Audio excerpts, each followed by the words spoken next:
Today we're diving into a relatively controversial game, guys, and not because the game is broken or buggy, alright? Because it's really not. The issue is that it splits opinions right down the middle. Yep, I'm talking about Need for Speed Pro Street. Need for Speed Pro Street dropped in October 2007. It was the first title developed 100% with the next gen in mind, Xbox 360, PS3, and Wii. But it also came out for our beloved PS2, and I'd go out on a limb and say that, at least where I'm from, the PS2 version was by far the most played one for obvious reasons, right? So let's get into it. Why did so many people hate it? Why did they call this game the beginning of the end of the Need for Speed golden era? Well, let's talk about it. First off, you gotta understand, we just came off that legendary run with Underground, Underground 2, Most Wanted, and Carbon, all focused on tuner culture, neon, open worlds, night racing, and for the last two, escaping the cops. That formula was a guaranteed hit. But then, out of nowhere, EA Black Box stops and thinks, what if we ditched the cops and made everything legit? So unlike its predecessors, Pro Street focuses on closed circuit racing. The vibe changed completely. The dark, dangerous city is out, daytime racing is in. The idea was to create this automotive festival atmosphere, kinda like what we have with Forza Horizon now, you know?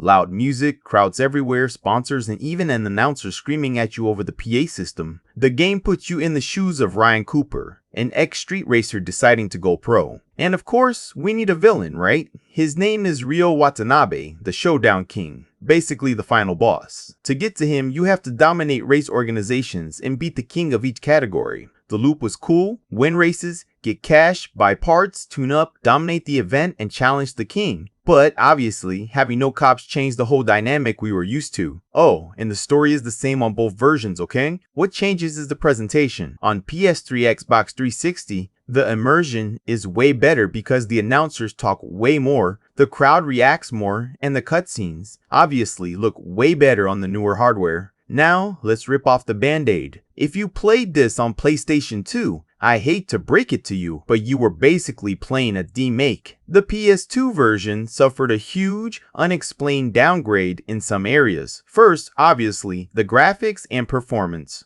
While Next Gen had that insane smoke covering the track when drifting, on PS2, well, it was pretty basic. No 3D crowd, just 2D cardboard cutouts spinning around as the camera passed by. The downgrade hit everything: scenery details, car models, shadows, reflections. Totally different from what we had on the PS3 generation. Oh, and the menus were different too. PS3 had stylish 3D menus with spinning cars, PS2 just had static images. Pretty dull. And honestly guys, it doesn't stop there. With the PS2's hardware limitations, EA cut a lot of cool content, which made a lot of people dislike it when they compared it to the superior next-gen version. For starters, PS2 races only had 3 other cars, okay?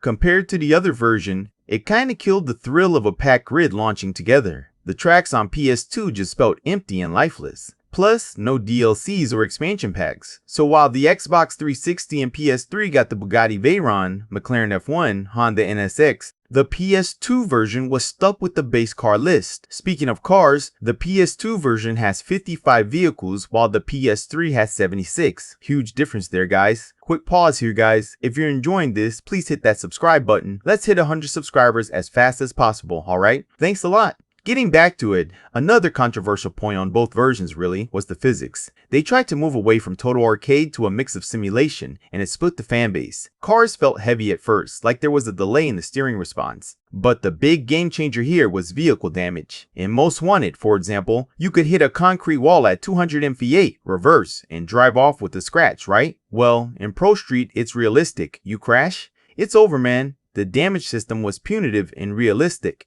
Hoods flew off. Glass shattered, axles bent. If you totaled the car, it was a total loss. And yeah, you had to pay for repairs with your race winnings, and that applied to whatever version you were playing. Speaking of tuning, Pro Street is why I'm more limited compared to previous games, okay? Everything is more serious here. Don't expect to recreate crazy designs from other NFS games because you won't, but it still delivers something decent. For example, even on the limited PS2, which didn't have the wind tunnel to test aerodynamics in real time, auto sculpt was still cool. You could stretch bumpers, adjust spoiler angles, widen the body kit, and this wasn't just for looks, guys. It actually affected aerodynamics. That means the physics in Pro Street are realistic enough that if you mess with your car too much loaded, it would junk. It got heavy and wouldn't corner right. So yeah, it's more realistic in that sense too. Finally, the soundtrack is a banger. Doesn't matter which version you played, the tracks were great electronic, rock, whatever. It fit the festival vibe perfectly. Sure, the PS3 version has more songs and better audio quality for engine sounds and tire screeching, but the PS2 version still did a solid job. At the end of the day, NFS Speed ProStreet was a bold move by the company. It brought in new fans but pushed away a lot of haters too. I want to know about you guys. Did you like it or not? Let me know in the comments and tell me which version you played, alright? That's it. Thanks everyone. Catch you later. Bye bye.